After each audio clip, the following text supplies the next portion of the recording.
बिस्मिल्लाहिर्रहमानिर्रहीम। आज के इस लेक्चर में हम देखेंगे structure of viruses. Previous video में हमने देखा था वायरस की डेफिनेशन और वायरस के करैक्टरिस्टिक्स। तो आज के इस लेक्चर में हम देखेंगे वायरस का स्ट्रक्चर। सबसे पहले तो हमें ये पता होना चाहिए कि एक कंप्लीट वायरस जो होता है अपने तमाम बॉडी पार्ट्स के साथ, जो कि किसी भी ऑर्गेनिज्म में इन्फेक्शन जो है वो काज करने के काबिल होता है, उसको हम बोलते हैं वायरियन। यानी कि complete infectious virus is called virion. जो वायरस है ये मेनली कंपोज्ड होता है nucleic acid, capsid and envelope. तो ये एक वायरस की सिंपल डायग्राम दिखाई गई है जिसमें जो आउटर आपको ब्लैक ये सर्कल नज़र आ रहा है ये है इन्वेलप, और इसके ऊपर जो आपको पिन शेप की नज़र आ रही हैं जैसे कुशन में पिन्स लगाई गई हों वो हैं स्पाइक्स। इनको वायरस डिफरेंट पर्पसेस के लिए यूज़ करते हैं। नेक्स्ट जो आपको ग्रीन कलर में स्क्वायर शेप नज़र आ रहा है ये है कैप्सिड, और इसके अंदर जो आपको ऑरेंज कलर में स्पाइरल शेप कुछ नज़र आ रहा है ये है वायरस का न्यूक्लिक एसिड। तो सबसे पहले हम देख लेते हैं वायरस के न्यूक्लिक एसिड को। वायरस का न्यूक्लिक एसिड जो है उसको हम जीनोम भी कहते हैं। ये सिंगल स्ट्रैंडेड जो है वो डीएनए भी हो सकता है या आरएनए भी हो सकता है। यानी कि जो वायरस का न्यूक्लिक एसिड है वो डीएनए भी हो सकता है और आरएनए भी हो सकता है। अब डीएनए और आरएनए में से भी कंडीशन है कि ये सिंगल स्ट्रैंडेड डीएनए या आरएनए भी हो सकता है या डबल स्ट्रैंडेड डीएनए भी और आरएनए भी हो सकता है। अब वायरस का जो न्यूक्लिक एसिड है इसकी लेंथ डिफरेंट वायरसेस में डिफरेंट होती है। जो स्मॉलेस्ट जीनोम है वो 4 जीन्स पर कॉम्प्राइज हो सकता है और जो लार्ज जीनोम है वो 100 नैनोमीटर लॉन्ग हो सकता है।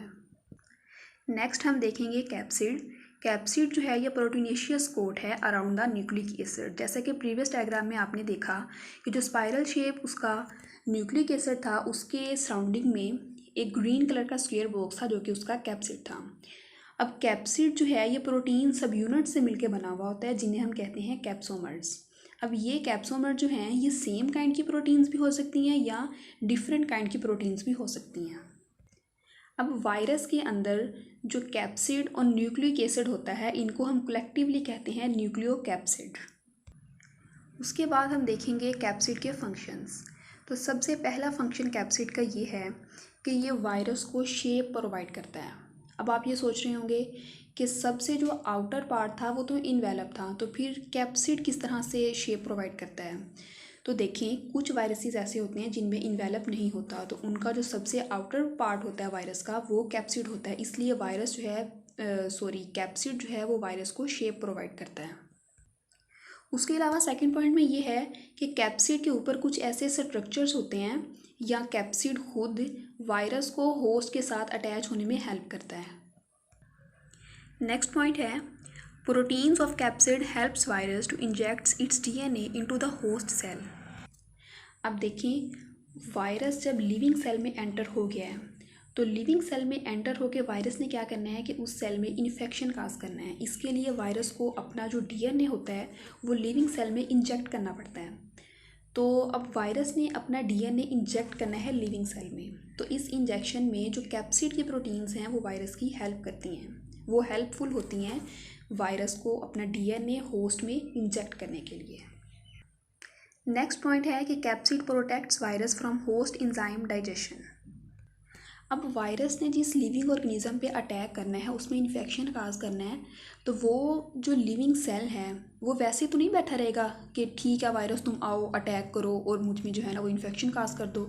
ऑब्वियसली उस लिविंग ऑर्गेनिज्म ने अपना बचाव भी तो करना है ना। तो अपने बचाव के लिए आपको पता है कि हमारे बॉडी में वाइट ब्लड सेल्स होते हैं, हमारा इम्यून सिस्टम है। हमारे वाइट ब्लड सेल्स जो हैं वो जितने भी फॉरेन केमिकल्स होते हैं जिस तरह वायरस, बैक्टीरिया, उनसे फाइट करते हैं। तो ये वायरस जो है ना ये बहुत चालाक है। इसने कहा है कि अगर तुम्हारे पास वाइट ब्लड सेल है ना तो मेरे पास भी कैप्सिड है, कि अगर हमारे कोई भी इंजाइम जो हैं वो फॉरेन केमिकल्स को डाइजेस्ट करने की सलाहियत रखते हैं तो वायरस के पास भी कैप्सिड है। कैप्सिड जो है ना ये होस्ट के जितने भी इंजाइम्स होंगे तो ये वायरस को उनसे बचा लेगा।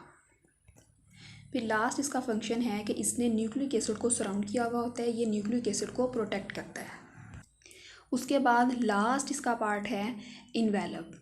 ये बात आपने याद रखनी है कि इन्वेलप सिर्फ और सिर्फ एनिमल वायरसेस में होता है, यानी कि जो वायरस एनिमल्स पे अटैक करते हैं इन्वेलप सिर्फ और सिर्फ उन्हीं वायरसेस में होगा। और इन्वेलप जो है ये ग्लाइकोप्रोटीन्स का बना हुआ होता है। फिर कुछ वायरस ऐसे भी होते हैं कि जिनका इन्वेलप नहीं होता, उन वायरसेस को हम बोलते हैं नेकेड वायरसेस। इन्वेलप जो है ये लिपिड लेयर का बना हुआ होता है। अब वायरस जो है उसने जब अटैक कर दिया, इन्फेक्शन काज कर दिया लिविंग सेल में, तो ये क्या करेगा कि इन्फेक्शन काज करके ये वहाँ से निकलने की करेगा कि बस मैंने इस सेल में जो है ना वो इन्फेक्शन काज कर दिया है, अब मैं किसी अगले सेल में जाकर अपना काम करूँ।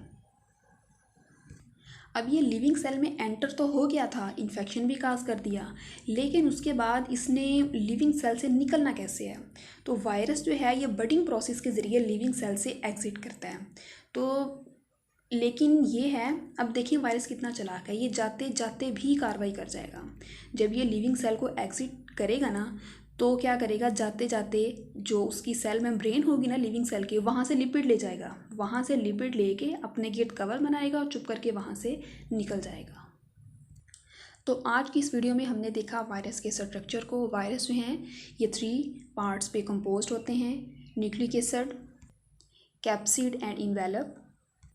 न्यूक्लिक एसिड जो है वो डीएनए भी हो सकता है और आरएनए भी हो सकता है। कैप्सिड जो है ये प्रोटीनेशियस कोट है जो कि न्यूक्लिक एसिड के सराउंडिंग में होता है, उसको प्रोटेक्शन प्रोवाइड करता है और वायरस को शेप देता है। फिर इन्वेलप जो है ये आउटर मोस्ट कवरिंग है और ये सिर्फ और सिर्फ एनिमल वायरसेस में होता है, ग्लाइकोप्रोटीन्स का बना हुआ होता है। और जिन वायरसेस में इन्वेलप नहीं होता उन्हें हम नेकेड वायरसेस कहते हैं। अगर आपने वायरस के बारे में, वायरस की डेफिनेशन और उसके मेन कैरेक्टरिस्टिक्स का लेक्चर नहीं सुना तो उसका लिंक मैंने डिस्क्रिप्शन में डाल दिया, आप वहाँ से जाके देख सकते हैं। Thank you.